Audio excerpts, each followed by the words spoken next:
Hello. So here it is, 10th anniversary edition of BN1, a board game all about Brighton. I wanted to give you a quick guided tour of the box and the content so you can see what it's all about. So start off with the box with fantastic artwork by Lisa Holdcroft. I love this picture so much. Every time you look at it, you see something new, such as the Birdie Whistle Man.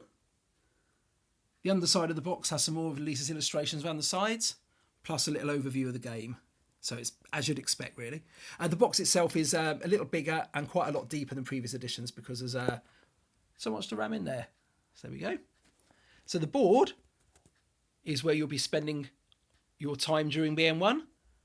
And on it, you can explore places such as Devil's Dyke, the Booth Museum, Ditchling Beacon and Stammer Park on the north end, all the way down past the Open Market and the Pepper Pot, right down past Kemp Town to the seafront, where you can visit places such as the Marina, Peter Pan's, the pier. You can get lost in the lanes. That can happen to you. Over to the Hove Lagoon and all the way back up, past Brighton Station, to Devil's Dyke again. So there's quite a wide range of places you can visit during the game. And when you explore, you'll be using these little characters. Each one has their own backstory and special abilities. There you go.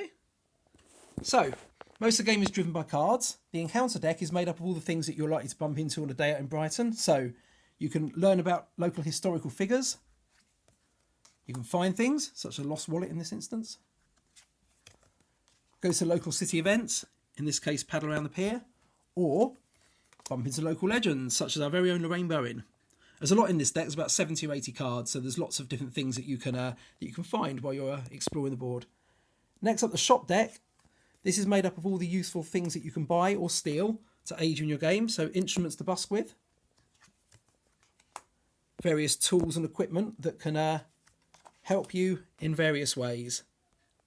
The sneak deck, this was a favourite of the old editions. These are tricks that you can either play on other players or use to aid yourself. That usually tends to turn the game into a bit of a grudge match, so yeah, be careful with those. So the destination deck, now this is where the bulk of the game happens. When you reach a destination, you get to choose what you want to do. The game kind of becomes a bit of a choose your own adventure at this point. So you get, for instance, you reach Preston Park, you can have a picnic, watch the world go by, or if you've got a bike, cycle on the velodrome. So each destination has its own card, which comes with all the choices of what you'd like to do there. And there's a mixture of places that are well known, such as the pier and the pavilion, and then some of Brighton's lesser known gems, such as the Rockery Gardens and community owned pub The Bevy. The rulebook.